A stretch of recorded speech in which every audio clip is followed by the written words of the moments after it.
Nabi Isa itu kalau orangnya ceria sekali. Pernah ditegur sama Nabi Yahya, mali aro kadohikan ka'annaka aminta min makrillah. Saya melihat kamu kok selalu senyum ceria, seakan-akan tidak ada adabnya Allah. Terus Nabi Isa balas ke Yahya, mali aro ka'abisan ka'annaka ayista min rahmatillah. Kamu kok merengut terus, kayak ning donya ora ana rahmat. Jadi kamu milih mana? Senyum terus apa merengut terus? Partainya hanya dua, Nabi Yahya sama Nabi Isa. Jadi khazanah itu banyak. Untuk melawan penyakit itu ketakutan itu bahaya, karena bisa mengganggu imunitas tubuh. Orang harus percaya diri, harus pede. Meskipun harus hati-hati, tapi harus tetap pede. Dengan demikian imunitas tubuh kita terjaga. Jadi ya sudah seperti itu. Semua orang punya cara untuk menjaga diri masing-masing. Kemudian tentang Pak Ahmad Siddiq, saya tahu banyak karena dulu saya masih ingat. Ini sekaligus ijazah pada cucu-cucunya. Kalau sama anaknya tidak berani saya. Sama cucu-cucunya. Saya masih ingat Mbah Ahmad Siddiq itu sangat loyal sama yang namanya negara. Kita tahu beliau adalah termasuk orang yang bintang ketika Muktamar Situbondo, ketika NU pertama kali nerima asas tunggal, yaitu Pancasila. Kayak apa ulama-ulama kita, ya mulai Mbah Ahmad Siddiq, Mbah Ali Maksum, Gus Dur, Mbah As'ad, semuanya lah, termasuk Mbah Mun, semuanya loyal sama negara, sehingga NU menerima asas tunggal. Itu saya masih ingat karena bapak dulu perwakilan dari NU cabang Lasem. Beliau pernah ngundang Mbah Ahmad Siddiq di sini. Zaman itu zaman Pak D. Dzufar, ikut ngundang ke sini bapak saya. Itu saya menangi beliau ngisi pengajian di hallnya buyut saya, Mbah Umar bin Arabi. Jadi saya ini zuriyahnya Mbah Umar bin Arabi, sama dengan keluarganya Kiai Hamid Pasuruan. Itu beliau cerita bahwa kemenangan Islam itu tidak harus kita yang menang kangelan. Kadang Allah bikin orang lain yang kangelan, kita yang ikut menang. Jadi dulu kata beliau, banyak ulama ketika kita diserang Jepang, saya masih ingat, saya karena pas itu ikut ke Lasem, karena saya santri sarang, bangun ngisi di Lasem, saya ikut di Lasem karena saya masih keluarga. Itu ulama-ulama itu mimpi dibacakan ayat ghulibatir rum fi adnal ardi wa hum min ba'di ghalabihim sayaghlibun fi bid'i sinin lillahil amru min qablu wa min ba'du wa yawma idzi yafrahul mu'minun. Itu dulu itu ada pertarungan besar antara kerajaan Romawi dan kerajaan Persia. Kita tahu Romawi itu Nasrani. Saya ulang lagi, Nasrani itu percaya adanya Allah, adanya Tuhan, dan percaya adanya kitab samawi. Sementara musuhnya itu Persia, orang yang tidak bertuhan, tidak berdasar kitab samawi. Ketika Persia mengalahkan Romawi, itu orang Islam ikut susah, karena terus dibully sama orang-orang kafir Mekah. Orang kafir Mekah adalah orang yang tidak punya kitab samawi. Katanya orang kafir Mekah, iku lho balamu. Jute duwe kitab, jarene di hubungan mbek langit, nyatane perang keok. Paling kon yo podo. Jadi ada analogi bahwa kalahnya orang Nasrani itu dianggap simbol kekalahan orang yang bertautan atau berhubungan dengan langit. Akhirnya orang Islam susah. Saking susahnya orang Islam sampai Abu Bakar itu tanya, ya Rasulullah, lalu orang Romawi menang itu kapan? Terus ada surat turun fi bid'i sinin. Ya kira-kira 3. Abu Bakar pas itu belum alim-alim amat. Jadi ngartikan 3 itu ya 3 betul. Sehingga beliau masyhur itu. Cara Jawa totoan itu kimar. Pokoknya nanti Romawi pasti menang 3 tahun lagi. Akhirnya ketika datang itu taruhannya dengan 10 onta. Datang ke Rasulullah, Nabi menjelaskan, "Loh ndak. Bid'u itu mabena salas ilatis itu 3 sampai 9. Kamu jangan bilang 3. Ya sudah, taruhannya ditambah. Taruhannya ditambah sampai 100 onta. Tapi pembuktiannya enggak 3 tahun tapi nunggu 9 tahun. Sampean jangan tanya, berarti dulu pernah taruhan halal. Zaman sebelum ngaji saya, sampean sudah sering taruhan, jadi jangan nyalahkan saya. Nanti itu ada ilmunya, namanya nasah apa? Mansukh. Dan taruhannya Abu Bakar tidak kayak sampean. Taruhan yang sangat-sangat demi Islam, bukan demi hadun nafsi. Betul. Ketika tahun ke-7 orang Islam itu menang. Gila ya, tahun 9 itu umat Islam menang. Menangnya umat Islam mengalahkan musyrik Mekah itu di Badar. Romawi mengalahkan apa? Persia. Gara-gara Romawi mengalahkan Persia itu cara berpikir orang tuh rubah. Ternyata langit itu ada, kekuatan langit itu ada. Sehingga meskipun akhirnya orang Kristen bilang ada Trinitas, terus mereka keliru dalam mengartikan Isa, tapi ada sekian nabi yang mereka sebut dan mereka hormati. Ada sekian kesamaan. Sehingga dalam Islam, saya ulang lagi, dalam Islam, andai kan disuruh milih orang komunis sama orang Nasrani, Islam tentu sama-sama kerjasama, milih sama yang Nasrani, karena ini ahli kitab, kerjasama loh, bukan milih menjadi Nasrani. Nanti kapan salah paham, senangannya terus bully, itu semangatnya pasti hasad.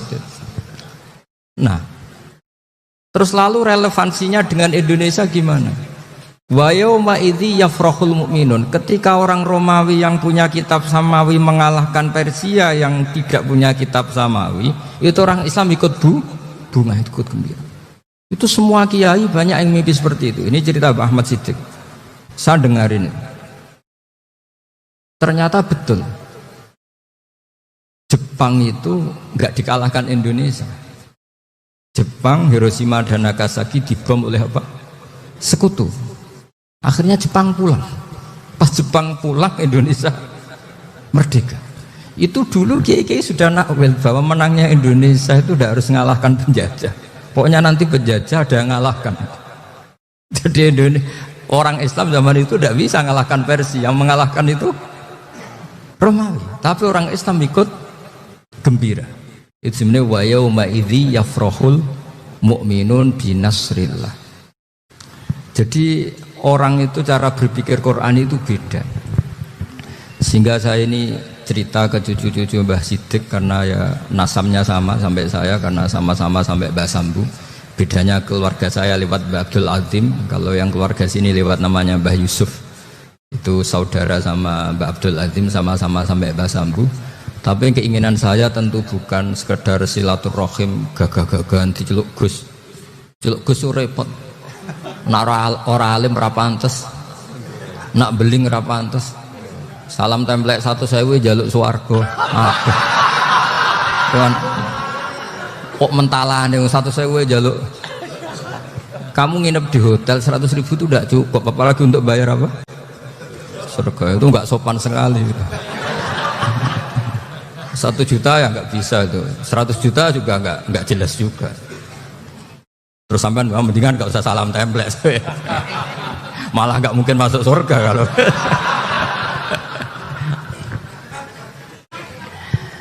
Jadi dulu yang namanya zuriyah, sampean tenang saja, nasab sampean tidak kalah dengan kita, karena nanti setelah di kuburan itu gus-gus itu gak penting. Semua kalau ditanya bapak kamu siapa, jawabannya siapa? Nabi Ibrahim. Sudah Parmin Parlan hilang semua, sudah aman pokoknya nanti. Karena kalau nanti ditanya malaikat, bapak kamu siapa? Jawabnya Nabi siapa? Ibrahim. Makanya saya itu pemuja Allah yang serius. Sama ya pemuja Allah, tapi kan kadang kurang alim.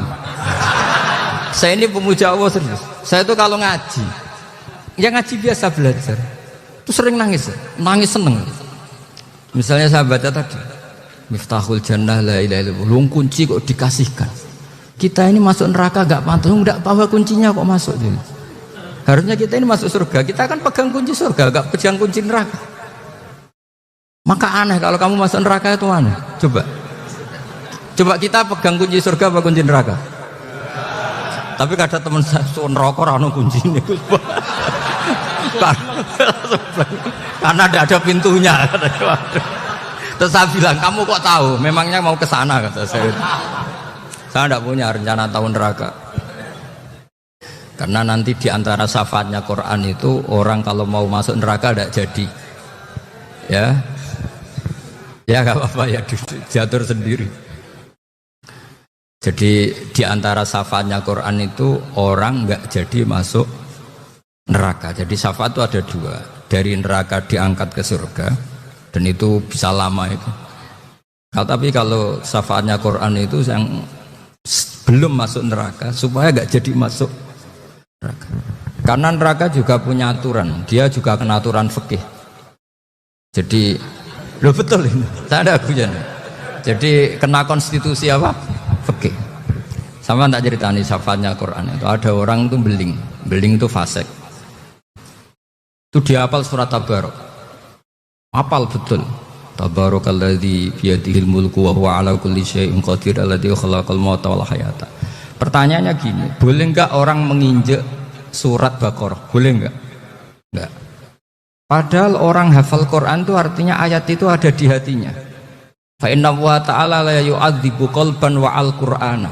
Allah tidak akan menyiksa hati yang menyimpan Quran, yang jadi flash disknya Quran, yang jadi rekaman Quran.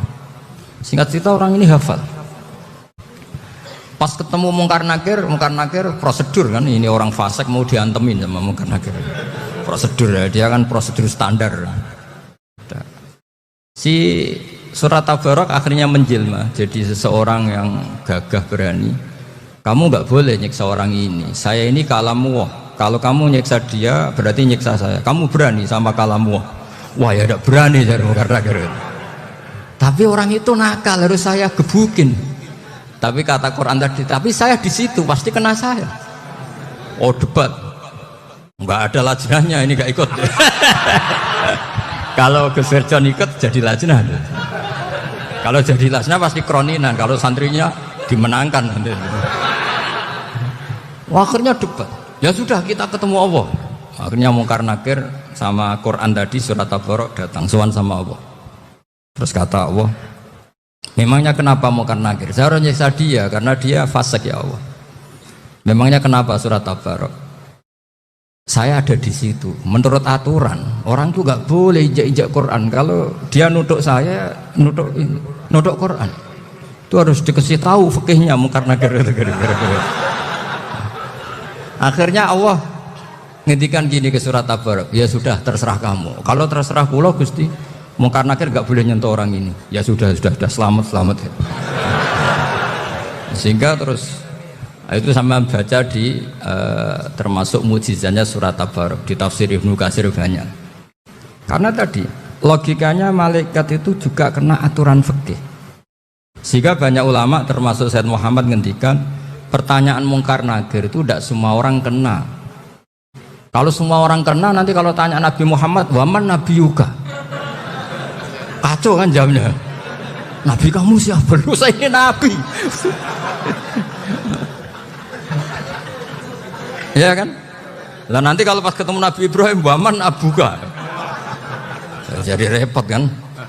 Makanya ada kiai yang guyon kalau ditanya, "Marob buka, saya ini guru tauhid sembrono."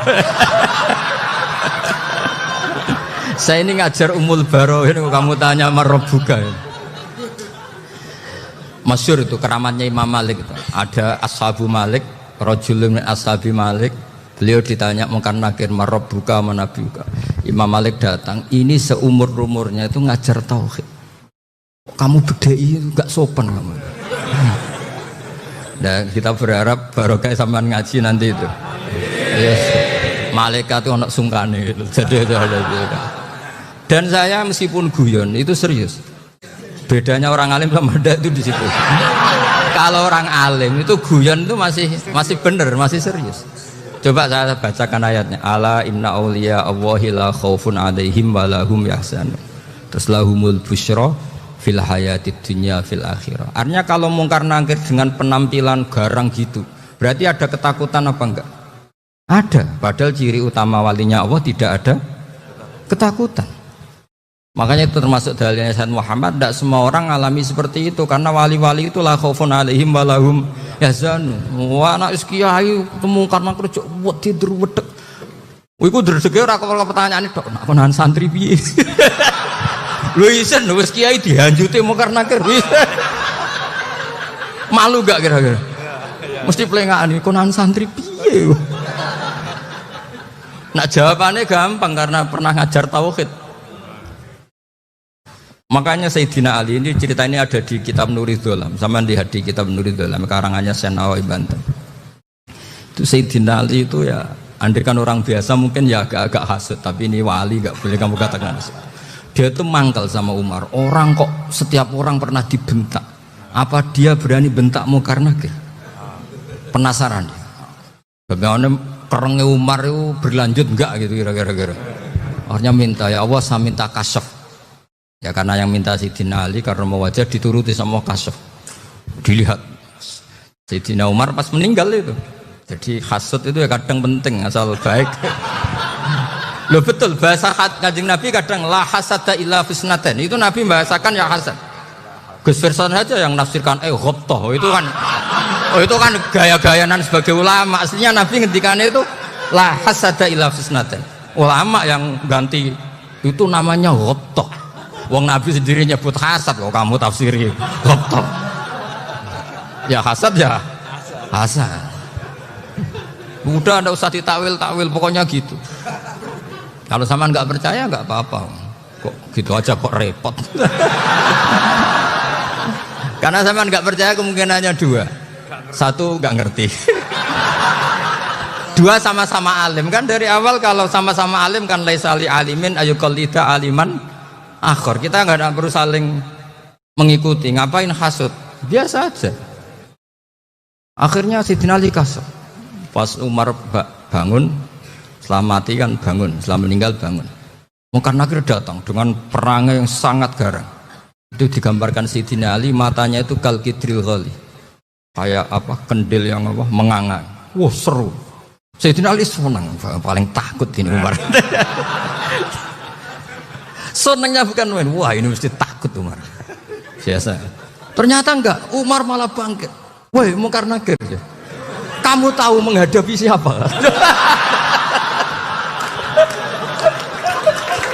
Itu betul. Kamu itu menghadapi temannya ahabbal khalqi ilallah. Yang diandalkan temannya bukan dia. Kamu tahu yang kamu hadapi, saya ini teman kekasihnya Allah. Jadi boleh kamu mengandalkan Mbak Virjon. Tapi nanti resikonya Mungkar Nakir tanya, itu Virjon siapa? Wah itu masalah kan. Makanya syaratnya wali itu harus ma'rufun fis sama. Di langit sudah populer. Makanya dulu ada orang yang saking seninya Abdul Qadir ditanya apa saja jamnya Abdul Qadir Al-Jilani itu aman karena beliau populer. Makanya program kita harus populer dulu di langit. Nah, itu nanti kalau dicatut oleh santri-santri nggak apa-apa. Kalau nggak populer nanti dicatat, itu siapa? Masalah ini. Umar itu yang dibanggakan itu, kamu tahu saya siapa? Ya enggak tahu. Saya ini temannya kekasihnya Allah. Temannya Muhammad. Iya Muhammad Rasulullah. Wah mikir, waduh, repot. Loh di dunia aja gitu kan, temannya presiden, temannya panglima, apalagi ini temannya Sayyidul Awalin wal Akhirin. Di dunia aja bilang temannya presiden, menteri, orang sudah takut, apalagi ini temannya Sayyidul Awalin. Yang Mungkar Nakir terus konfirmasi sama Allah, gimana ya Allah ini ngadepi. Sebetulnya diandalkan itu temannya, bukan dia. Wah, akhirnya sama Allah dibilang, ya bu, ya sama seorang seperti itu bu yang sopan. Terus semenjak itu Mungkar Nakir itu nggak selalu berpenampilan seperti itu, sangat. Jadi semoga itu konsisten sampai nanti. Jadi kamu kalau ingin nggak takut Mungkar Nakir jadi wali dulu. Karena sarannya tadi hanya wali sing la khaufun alaihim walahum yahzanun lahumul busyra fil hayatid dunya fil akhirah. Jadi orang itu kalau ngaji itu harus khatam. Jangan semuanya kena pertanyaan. Dan kalau semuanya kena pertanyaan nanti repot. Kalau Nabi Muhammad ditanya waman Nabi juga. Nabimu siapa? Lu kan terus jadi aneh. Jadi makanya ngendikane Sayyid Muhammad semua ulama lah, enggak ada am kecuali ditaksis. Kecuali sifatnya Allah. Misalnya bikulli syai'in alim ya benar-benar bikulli syai'in. Tapi kalau am semuanya pasti ada taksis meskipun dalam muhawarah muhadasah biasa. Misalnya contoh gampang, istri kamu baru seneng kamu, mas nak pengen apa-apa aku lapor aku gak apa-apa mas, mesti aku seneng gak sama lapor. Iku di aku pengen wayo. Wah langsung jadi apa wae. Mesti apa wae maksudnya kecuali itu gitu. Padahal kalau ngomong mas sampean ingin apa saja tak dukung. Terus sampean bilang pengen iku wayo. Kira-kira disetujui apa enggak? Sama seperti kita kalau punya teman akrab, wes nang omahku gak apa-apa, anggap ya omahmu dewe. Terus mlebu-mlebu kamar. Jadi tidak ada am kecuali ditaksis. Artinya kalau ada cerita bahwa orang mati pasti ngalami ditanya mungkar nakir, itu pasti ada am yang ditaksis. Itu pasti juga dialami para anbiya, para auliya. Karena ciri utama wali itu la khaufun alaihim walahum yahzanun. Kemudian saya yang mau cerita ya supaya sampean bisa menghadapi dunia global ini, tak bawa tafsir Munir termasuk tadi. Kenapa orang Islam Rasulullah SAW itu lebih senang kalau yang menang itu orang Nasrani Romawi ketimbang yang menang itu orang Faris, dalam hal ini ateis. Karena orang ateis itu lebih ngeri. Sebetulnya beberapa penemuan sains, terutama di ilmu medis, itu orang Amerika. Kayak cloning. Tapi orang Amerika itu masih dilarang oleh gereja untuk mengaplikasi. Karena nanti bayi cloning itu dipakai suku cadang. Di Amerika masih ditentang oleh fatwa-fatwa agama, baik Islam maupun Kristen. Tapi di Cina itu dipraktekkan. Karena nggak ada halangan agama. Di Cina itu biasa ada kondom diolah lagi jadi alat-alat aksesoris. Di Amerika tidak ada karena masih ada agama, masih ada larangan. Sehingga orang Islam itu lebih takut kalau yang menang itu Persia, karena terus cara berpikir ternyata Tuhan itu tidak ada, langit nggak ada perannya. Jadi ketika yang menang Nasrani masih berpikir itu pertolongan Tuhan, meskipun mungkin cara mengatakan Tuhan beda dengan kita. Tapi ada satu kesamaan bahwa kekuatan samawi itu ada. Jadi disebut hulibatir rum fi adnal ardi wa hum min ba'di walabihim sahibun. Di sini diterangkan oleh Syekh Nawawi supaya kamu tidak salah paham. Sebetulnya kamu katakan misalnya wah itu paham liberal, sebenarnya saya tidak tersiksa. Cuma takut yang mengatakan seperti itu cek goblokir atau ngaji gitu. Itu aja masalah saya. Ini saya baca ini karangannya Syekh Nawawi karena tadi kata Mbak Firjon ngaji itu harus sama orang yang bersanad. Saya ini kalah sama beliau itu berkali-kali. Secara nasab saya harus manggil Mbah. Secara silsilah ilmu saya juga kalah lagi. Saya sering disewani sama cucu-cucu Syekhona Khalil. Kiai Siddiq itu termasuk murid dekat beliau Syekhona Khalil. Kalau itu berarti kan Gus Firjon, Ahmad, terus Mbah Siddiq. Mbah Siddiq ngaji Syekhona Khalil. Syekhona Khalil itu pernah ngaji langsung sama Sayyid Zaini Tahlan. Berarti beliau dari Sayyid Zaini Tahlan itu baru generasi kelima. Sementara saya itu sudah ke-7 atau ke-6. Saya, Mbah Mun, Mbah Karim misalnya, Mbah Hashim, Mbah Mahfud Termas, Sayyid Abi Bakar Sato, yang arangnya Anatul Tolibin, baru Sayyid Zaini Tahlan. Berarti saya ke-7, kalah lagi. Tapi untuk jadi wali biasanya cepat saya. Karena syaratnya jadi mbah itu ngalah demi putu. Jadi kalau beliau ngotot, saya dulu Gusti, saya mbahnya. Wah itu mbah yang nggak baik. Pasti jatahnya dikasihkan apa? Cucunya dulu. Makanya Abdul Muthalib itu orang yang dapat wangsit, tapi yang jadi nabi itu cucunya. Jadi dalil saya banyak. Sebenarnya Abdul Muthalib itu sudah sering dapat wangsit. Karena saya bahasakan wahyu, Nabi yang protes, enggak nabi kok dapat wahyu. Tapi sebetulnya Abdul Muthalib itu masyhur. Kalimat-kalimatnya menunjukkan bahwa beliau itu sudah dapat wahyu kalau nanti cucunya itu jadi nabi. Makanya senangnya bukan main Abdul Muthalib sama Rasulullah. Putu seneng mbah, seneng putu. Jadi mungkin, jadi sampean enggak usah protes loh. Ya, yang jadi wali kok cucunya. Loh, betul. Dulu Mbah Hamid Pasuruan itu kalau Mbah Ahmad Siddiq ke sana, Mbah Hamid Pasuruan kalau manggil Mbah Ahmad Siddiq itu paman. Tapi pamannya minta ijazah ke ponaan. Apa ya gara-gara itu memang. Kalau itu masih berlaku apa? Ngalah tadi. Kayaknya masih apa? Hawane masih. Hawane masih. Karena melihat tren-tren langit masih gitu kayaknya masih. Masih itu.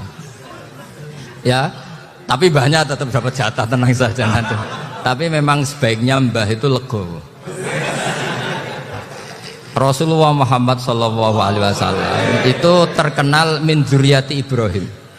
Tapi kata Rasulullah, ana dakwatu Ibrahim wa bisyaratu Isa. Aku nganti ngene iki barokah dongane Nabi siapa? Ibrahim. Jadi dongane Nabi Ibrahim ya tiba teng putu.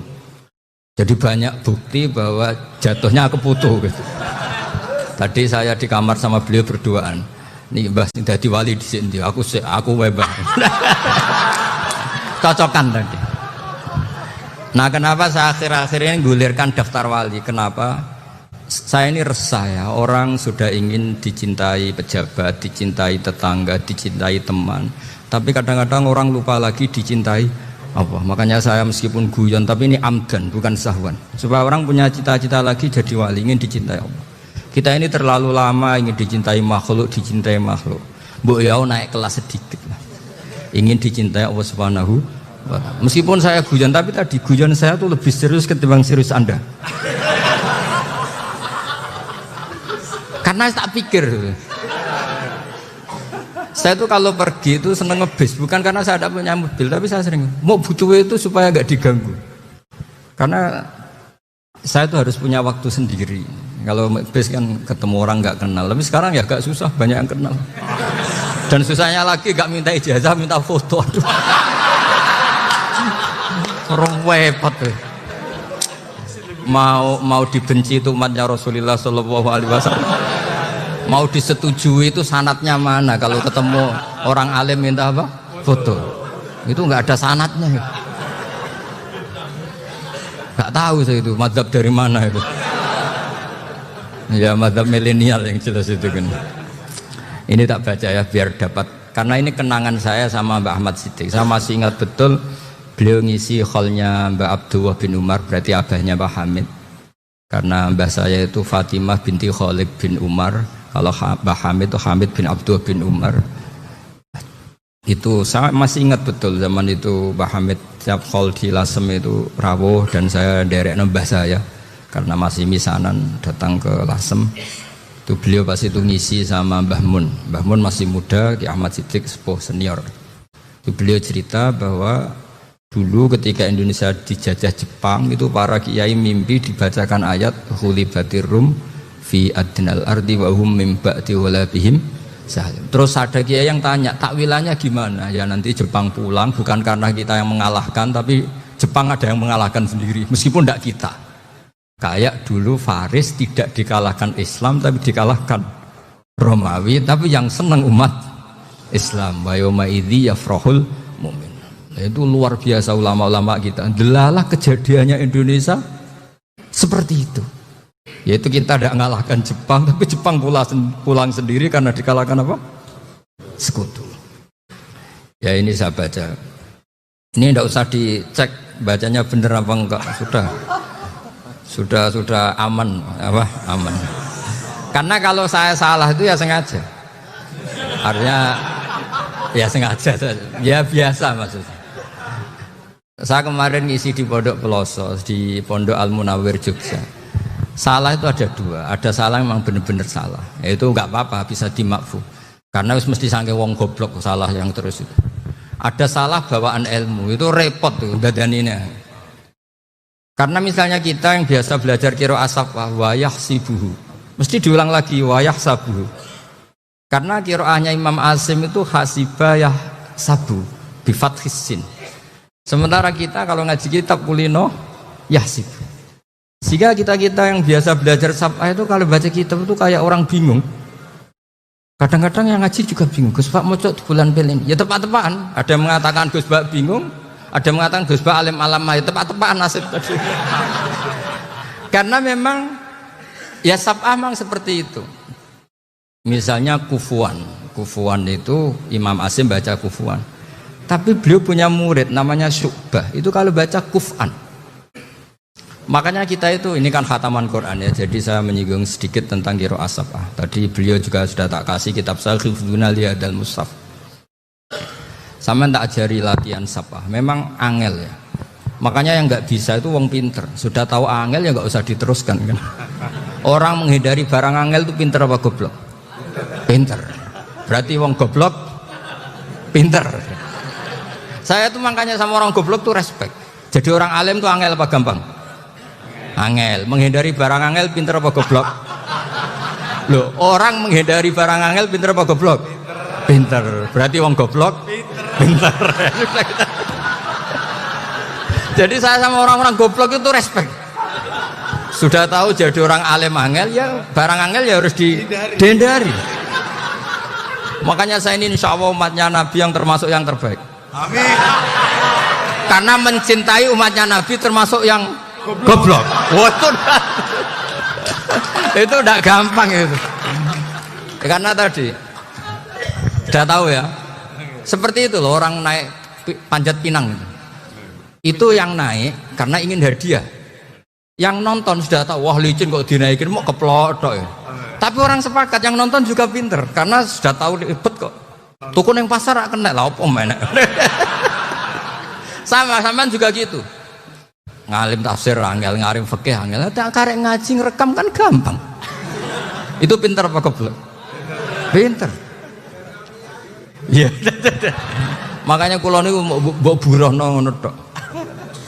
Saya tadi dinasihati Mbak Firjon, muga-muga hati saya selamat. Saya itu meskipun kata orang banyak, muhibin saya banyak, tapi saya insya Allah tidak riya. Saya itu pakai kitab namanya Tasbidul Fuad, itu karangannya Sayyid Abdul Al-Haddad. Ketika beliau punya muhibin banyak ditanya, bagaimana ya Habib Anda menjaga hati Anda? Jamnya Sayyid Abdul Al-Haddad itu unik. Innama azzamu Allah. Mereka itu sebenarnya menghormati Allah. Cuma butuh sarana, dan itu saya. Jadi saya tahu sampean semua itu mencintai Quran, mencintai sunnah Rasul, mencintai hadis-hadis Rasul. Cuma sampean kan karena nggak paham, terus manfaatkan saya. Jadi sebenarnya saya ini korban. Korban. Jadi saya mau riak gimana? Korban kok mau. Bangganya di mana tuh?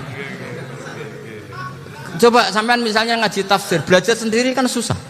Terkibnya susah, maknanya susah. Bahkan beli kitabnya kadang tidak kuat. Loh, untuk jadi alim tafsir itu kan harus beli kitab. Loh, saya sering belajar kitab itu jutaan. Tafsir Tobari, saya pernah beli kitab Fakhrur Razi itu berapa coba? 27 jilid. Karangannya Fakhrur, belum karangannya ulama modern, Imam Sa'rawi. Itu berapa jilid? Itu jutaan. Saya kemarin juga dihadiahi kitab Pak Quraish Shihab namanya Faidul Bari fi Syarhil Bukhari. Pak Quraish Shihab yang terkenal.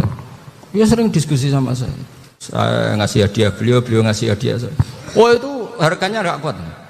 Tidak kuat kadang di Indonesia nggak ada coba. Dan sampean orang hebat menghindari kesulitan itu. Nah, kesulitan itu Gus Bak ngaji ikut, kalau nggak paham dirukokno rekamannya sudah gitu. Pinter mana sampean sama saya? Pinter sampean kan?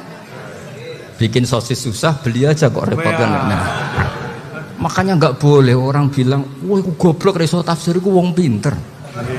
Makanya nanti kalau saya ketemu Nabi tidak termasuk orang yang mentahkir orang Islam. Kafa bil mari isman ayah kira akhahul muslim. Jadi cukup orang itu dosa kalau menyepelekan orang Islam, termasuk darani sampean goblok itu dosa. Caranya enggak darani goblok ya tadi di logika tadi. Alim itu angel, gendari angel itu pinter, berarti wong bodoh pinter ya sudah gitu. Tapi tetap bodoh. Tapi ini satu cara untuk saya respect gitu. Coba orang yang ngaji tafsir saya banyak, mungkin ribuan. Itu sebetulnya mencintai Quran. Karena Quran adalah kitab suci yang panduannya umat Islam. Sangat mencintai Quran. Terus kemudian mereka nggak paham. Terus mencari orang yang memahamkan. Burohno lah cara Jawane. Terus keren saya itu di mana coba? Lah terus mereka kurang ajarnya gini, kalau paham itu ya alhamdulillah paham. Kowe nak ngaji Gus Bae ngono tok. Tapi nek ora paham, ora nyalano akal ya. Mari Gus Bae nerangno cepet, mulane gak paham. Ora kok nyalano uteke sing lelet tuh. Oh kan Masya Allah, naudzubillah tenan. Sebetulnya tingkat kurang ajarnya tinggi Gus sebenarnya. Jadi kalau nggak paham itu kadang nggak nyalahno uteke. Kayak mau misalnya, mau mari mikir aja jelas. Padahal misalnya jelas orang mesti paham, bodoh. Paham ya? Jadi kata Sayyid Abdul Haddad, innama azzamu Allah. Sebenarnya mereka itu sangat menghormati Allah. Makanya kita nggak perlu mengatakan wasilah itu kafir, nggak akan. Karena orang tawasul sama Rasulullah itu ingin dapat ridhonya Allah lewat orang yang dicintai Allah. Kita mencintai wali sebenarnya, wah itu kekasih Allah. Kita mencintai itu karena mencintai Allah. Sama seperti gini, kamu mencintai kangkung apa enggak? Sebenarnya sama sekali enggak. Tapi kamu ingin sehat, ada asupan gizi. Kamu ingin tubuh kamu sehat, butuh asupan gizi. Kemudian kamu makan kangkung. Apa terus kamu cinta kangkung? Kan enggak. Cinta kesehatan kamu sama. Orang yang mencintai saya sebenarnya ingin kepuasan rohani. Saya kan termasuk kiai yang torekonya gampang. Ini swarga kan akhirnya penggemarnya banyak. Coba kalau kamu neraka. Wah, jadi sebetulnya Anda mencintai kepuasan Anda sendiri. Nah saya ini korban. Makanya untuk masuk surga cepat saya. Korban itu cepat. Da'watul mazlum la turaddu kan gitu. Laisa bainahu wa bainallah hijab. Jadi saya kalau dongo langsung seret langit. Karena mazlum. Saya sinau tafsir, coba sampean bayangkan ada tafsir itu sudah 27 jilid. Sekarang Fakhrul Razi itu bulatnya bukan main. Karena dia ahli filsafat. Bulatnya Masya Allah. Sudah gitu sinau Jalalain kadang dikomen oleh Sawi. Sudah kita percaya Jalalain dibuli Sawi. Percaya Sawi dikandani, oh iku Maliki rasofi, ribet. Sudah gitu sinau Qurtubi, sinau tafsir Tabari itu susahnya. Belinya susah, belajarnya susah. Padahal saya punya keluarga, punya istri, punya anak. Bayangkan kalau istri saya rewel gak istri sampean. Wah itu, tapi alhamdulillah enggak. Sama sekali enggak. Allah sudah milihkan, wah ini bahaya kalau punya istri rewel. Imam Sibawai itu kitabnya banyak, tapi yang terbukukan hanya kitab Sibawai. Karena beliau kalau sudah belajar lupa istri. Hanya pas beliau di pasar, kitabnya dibakar semua sama istrinya. Karena dianggap saingannya. Ternyata yang dicerai tidak kitabnya, malah istrinya. Itu Imam siapa? Sibawai. Tapi alhamdulillah kitab saya nggak terbakar, aman. Saya teruskan. Jadi untuk menjaga ria dilatih innama azzamu Allah. Sebenarnya mereka itu menghormati Allah. Sehingga wasail itu sebenarnya nggak pernah jadi subjek pelaku utama enggak. Tetap Allah. Sebab itu kata Sayyid Muhammad, kamu kok mengatakan wasilah itu kafir itu gimana? Ketika innallaha qad ba'atsa lakum taluta malika. Talut itu ya manusia. PD-nya itu apa? Inna ayata mulkihi ayyatiyakumut tabut fihi sakinatum mir rabbikum wa baqiyatum mimma taraka alu Musa wa alu Haruna tahmiluhul malaika. Jadi beliau PD itu kalau bawa sunduk semacam peti sakti, sing di situ ada baqiyatum mimma taraka alu Musa wa alu Haruna tahmiluhul malaika. Ya kayak semacam jimat ya. Tapi saya bukan mensyariatkan jimat enggak, karena nanti banyak penjual yang pembohong juga gitu loh. Cuma cerita, kamu tidak usah mengatakan kafir. Dulu Tolut PD-nya kalau bawa sunduk semacam peti kesaktian yang di situ ada baqiyatum mimma taraka alu Musa wa alu Harun tahmiluhul malaika. Sehingga Khalid bin Walid meskipun beliau sahabat dan menyaksikan wajah Rasulullah sallallahu alaihi wasallam, itu bawa sya'aratun min sya'aratihi Rasulullah sallallahu alaihi wasallam, bawa rambutnya Nabi. Perang kemana-mana itu diletakkan di pecinya. Nanti sama tanya lagi, masa pakai peci Khalid bin Walid ini? Wah panjang, sampean itu repot. Sampean tak warai ngaji usul fikih. Usul fikih itu kalau ngaji itu ada istilah tangkihul manat. Ini mesti wilayah yang kita bisa berdebat sama Mbah Firjon. Dulu itu musuh saya karena saya mewakili Anwar, beliau mewakili Peloso. Tapi tahu-tahu kalah tua terus saya mengundurkan diri. Di fikih itu ada istilah, ada tangkihul manat, ada tahqiqul manat, ada tangkihul manat. Tangkih itu kira-kira gini, lafadz hadis itu dibuang sekian untuk tahu bahwa itu madarul hukmi. Misalnya gini, tak beri contoh paling gampang. Saman harus paham, kalau nggak paham nggak pinter-pinter. Ja'a a'rabiyun ila Rasulillah sallallahu alaihi wasallam. Ya karena ini menghormati Mbah Ahmad Siddiq, saya orang alim, jadi ngaji ini tetap ada suasana alim. Ya harus ada suasana alim, nggak perlu jadi orang alim tadi susah. Sudah ngedari susah itu pintar, sudah itu aja. Jadi orang alim susah, ngedari barang susah pintar. Berarti orang tidak alim pintar. Nah, meskipun tetap sudah itu pegangi sampai mati nanti. Loh, jadi orang alim tuh repot. Itu kata Imam Ghazali, kalau orang alim kalau masuk surga itu sama Allah nggak boleh, kif, kamu nggak boleh langsung masuk surga. Coba cari umat kamu, syafaati dulu. Nah, saya takut nyari sampean nggak bisa kembali. Saya tidak punya rencana itu, pokoknya mau masuk. Boleh sampean kuaduan, aduan balik raroh dewa, repot nanti saya. Berat jadi orang alim itu berat. Ya saya teruskan ya. Ada tangkihul manat. Ja'a a'rabiyun ila Rasulillah sallallahu alaihi wasallam. Faqala ahlaktu wa ma ahlakaka qal waqa'tu imraati fi nahari Ramadan. Ya sidang kita, saya ini rusak ya Rasulullah. Kenapa? Karena saya menjima istri saya fi nahari Ramadan. Terus kata Nabi, kamu harus bayar kafarah. Napa Nabi kafarah? Puasa 2 bulan. Wong baru 1 hari aja terjadi gitu kok disuruh puasa 2 bulan. Ya tidak kuat ya Rasulullah. Baru berapa hari saya puasa aja kecelakaan seperti itu. Apalagi kalau sampai 2 bulan. Tidak ya Rasulullah. Ya sudah kalau gitu kamu pertama ngasih makan apa? Itku rokobah kan, pertama merdekakan budak. Tapi kan sekarang nggak ada budak, makanya terus sekarang langsung puasa. Wah ini nggak bisa semua. Ya sudah ngasih makan orang 60. Kasihkan siapa ya Rasulullah? Ya orang fakir. Saya ini paling fakir. Di kampung saya ini orang paling fakir. Jadi mulai dulu orang fakir itu hubungan suami istri itu paling lancar, mulai dulu. Makanya orang fakir itu anaknya banyak, karena hiburannya hanya itu. Wong Ramadan aja. Coba mau ke ATM nggak punya uang, mau antri di bank nggak punya, mau apa coba? Itu mulai dulu. Ini sanatnya mutasil. Wah, akhirnya sudah sanksinya kan tadi ya itqu raqabah atau puasa 2 bulan berturut-turut atau ngasih makan 60 orang miskin.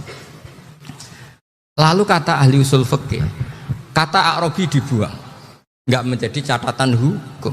Orang kota pun kalau melakukan itu juga kena sanksi yang sama. Imro'atau juga dibuang. Andai kan itu dilakukan untuk amatnya juga ketentuannya sama. Nah sekarang perdebatan antara Imam Syafi'i dan Imam Malik begini. Sekarang pertanyaan gini, jima istri itu hukumnya boleh apa haram? Boleh kan? Lalu kalau ada orang tanpa udzur kemudian makan siang-siang, cara Imam Malik hukumnya sama, harus kena sanksi yang sama. Karena sama-sama hadku hurmati Ramadan bi ghairi udzrin syar'iyyin. Sama-sama merusak hukum Ramadan tanpa udzur syar'. Lu jima itu tidak zina. Kan hukumnya jaiz. Nah sekarang makan hukumnya jaiz, harusnya juga kena ketentuan yang sama. Cara pikirannya Imam Malik. Nah alhamdulillah Imam Syafi'i gak setuju. Wah cara setuju repot. Bahkan orang-orang Syafi'i sudah punya khilaf, kalau gitu minum dulu. Iya, biar tidak kena. Iya, biar iftarnya pakai minum. Setelah minum baru jima kan. Iya. Ini sudah menyiapkan khilanya. ini khas Syafi'i ini, bongso rekayasa hukum. Nanti bisa belajar jauh cara ngakali hukum. Makanya guyonan yang masyhur Gus Dur itu gitu. Ada seorang kiai atau Gus lah, ya punya salah, namanya manusia akan punya salah, entah cangkruk entah apa, pokoknya punya salah. Ada wartawan yang ngiranya semua kiai itu orang suci, sehingga tanya sama Gus Dur, Gus itu ada kiai kok, ya pokoknya salah lah. Tapi jangan bayangkan dosa besar, enggak, kecil-kecil aja. Itu gimana itu? Padahal kiai kan orang suci. Jawabnya Gus Dur lucu. Ya justru yang boleh salah itu para kiai. Kalau kamu nggak boleh. Loh kok bisa Gus? Karena mereka tahu caranya taubat. Repot. Kalau kamu nggak tahu caranya. Sama pelanggaran hukum itu ya harus pakar-pakar hukum. Ya. Itu yang tahu caranya yang rekayasa. Kalau kamu ya kena pasal kan ya. Jadi kamu jangan niru saya ini punya sekian cara untuk nah, itu namanya khilah. Makanya kata Sayyid Muhammad, kamu tidak usah anti khilah, karena Abu Hanifah itu membolehkan khilah, kitabul khiyal. Yang penting kamu soleh dulu, setelah soleh nanti Allah maklumi. Soleh dulu, syaratnya soleh dulu. Kalau tidak soleh jangan. Contohnya gini, ada orang mau puasa lemes sekali, mau makan, gampang. Kalau langsung makan kan kayak hadku hormati Ramadan biwari udrin sarian. Aku langsung mau jembera sowan Mbah Firjon. Sudah status saya apa? Musafir. Nah, sudah berangkat aja sampai Tuban makan. Nanti kalau nggak jadi ya nggak apa-apa sudah. Kan mulai pergi sudah musafir. Saya tidak tahu nanti malaikat tertarik gebuki nggak tahu. Tapi itu ada khilahnya, asal soleh. Karena kata Sayyid Muhammad dan semua kitab mengatakan itu. Kalau sama nggak tahu ya kebablasan. Nabi Ayub, nabi yang terkenal Gudiken itu siapa? Ayub ya. Nah, itu yang Israiliyatnya akan seru. Gudiken dikukur bek kreweng itu terlalu lah kalau itu. Untuk kreweng konti, uning Arab orang kreweng itu sudah masalah itu. Singkat cerita. Nabi Ayub ketika diasingkan kaumnya itu kan nggak punya sumber makanan. Lah orang lelaki itu mulai dulu egois. Istrinya Nabi Ayub itu cantik sekali, udah cantik, rambutnya bagus. Makanya kamu nggak usah tanya kenapa istrinya kayak banyak yang cantik. Ya nah warasatul anbiya, nggak boleh mungkin. Kalau nggak cantik ya warasatul anbiya dari segi balak. Istrinya Nabi itu semuanya cantik. Gak usah tanya sebabnya apa, pokoknya gitu, semuanya cantik. Singkat cerita, beberapa kali istrinya Nabi Ayub itu kerja demi bisa nafkahi Nabi siapa? Suatu saat itu tidak ada pekerjaan yang cukup untuk beli roti.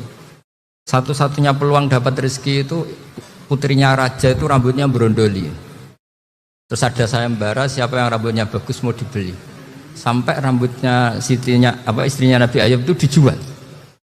Nabi Ayub tersinggung karena itu mengurangi kecantikan. Jadi lelaki mulai dulu gitu. Udah nggak urun kalau istrinya nggak cantik itu komplain. Itu khasnya lelaki. Jadi kalau kamu gitu ada sanadnya juga, tenang saja ya. Komplain ya pegawai itu. Saking mangkelnya Nabi Ayub terus ngendikan la adriban naki mi'ata sautin. Kamu akan saya pukuli dengan mi'ata sautin atau dengan 100 cambuan. Atau mi'ata dikhtin atau mi'ata apalah sesuai konteks zaman itu. Enggak namanya pecut tuku konti kok ribet lagi. Singkat cerita akhirnya ketahuan bahwa istrinya menjual itu demi Nabi Ayub. Allah enggak ridho kalau kekasihnya yaitu istrinya Nabi Ayub wis perjuangan kayak gitu malah kena hukuman. Tapi Allah juga enggak ingin kekasihnya yang bernama Ayub melanggar sumpah. Padahal beliau sudah sumpah wallahi demi Allah nanti tak pukul dengan 100 kali. 100 kali dengan lidi lah misalnya. Contoh yang gampang itu lidi. Akhirnya sama Allah dikasih satu solusi. Wa khud biyadika dikhtan fadrib bihi wala tahnas. Ya sudah lidi itu ikat jumlahnya 100. Terus pukul sekali saja, anggap saja sudah 100. Iku pangeran sing wari ngakali ngono iku pangeran. Tapi syaratnya soleh, syaratnya soleh. Jadi kalau kamu anti khilaf berarti anti ajarannya Allah di ayat itu. Wa khud biadika dikhsan fadrib bihi walaka. Itu dulu ada, ini cerita di Ithaf. Ini cerita terakhir, ini sudah sama jangan nama sudah. Terus pengumuman tadi yang nggak pernah sepuh ngutang saya itu haram tadi. Karena tadi saya punya kewajiban di rumah yang bisa menggugurkan kewajiban yang lebih besar. Lebih besar itu ya tadi bisa pernah guru, pernah sepuh. Yang jelas nggak umur. Umur sampean menangkap itu. Tua serepot itu. Ada raja itu ganteng kaya, senengannya nikah perawan cantik. Itu semua kampung mesti kenal. Mungkin digilir atau gimana pokoknya. Suatu saat ada pemuda suka sama perempuan yang di kampungnya, cantik sekali. Kemudian pemuda ini ternyata pekerja di kerajaan itu. Tiap hari ditanya, wah itu yang di kamu yang cantik siapa? Mau saya nikahin gini. Wah bahaya ini saingannya raja. Jadi yang dibidik pemuda tadi itu saingannya. Si raja ini orang yang namanya raja kan gengsinya tinggi. Kaifatang kihuha wa qad ra'aitu qad qabbalaha rajulun. Kok mbok nikah piye? Saya tuh pernah melihat dicium lelaki. Wah, gak mau. Gak gelem wis kadung ditambung lan wa qad qabbalaha rajulun. Saya pernah melihat sendiri qabbalaha rajulun, dicium oleh lelaki. Sudah gak minat raja langsung gak keren. Suatu saat pemuda tadi nikahi perempuan itu. Rajanya marah-marah. Kamu laki gak punya harga diri gini. Gak punya selera, gak punya harga diri. Sudah pernah dicium orang kok tetap dinikah. Terus bilang ke rajanya, ta'rif manir rajul, laki itu siapa? Abuha. Kamu tahu lelaki itu siapa? Sopo? Abuha. Bapaknya. Saya kan hanya bilang rajulun. Pernah dicium lelaki. Lah pikirannya raja itu lelaki kue ngene iki. Tapi butuh canom mau raja ben gak sida itu aja tuh. Baru kayak digulirkan gitu waqat qabbalah rajulun. Enggak mau. Setelah itu suatu saat pegawainya tadi nikahi perempuan. Kamu gak punya harga diri gini. Kamu tahu manir rajul apa abuha. Wah nak ngono aku gak apa-apa. Lah monggo sakniki wis bojo kula. Ora trimo wis diambung wis macem-macem. Lah itu namanya khilah. Apa? Khilah. Kalau di Balaghah disebut tauriyah atau apa. Tapi saya tidak ngajari sampean seperti itu. Sudah pinter sebelum saya ajarin. Bangsa ngakali kan sudah pinter.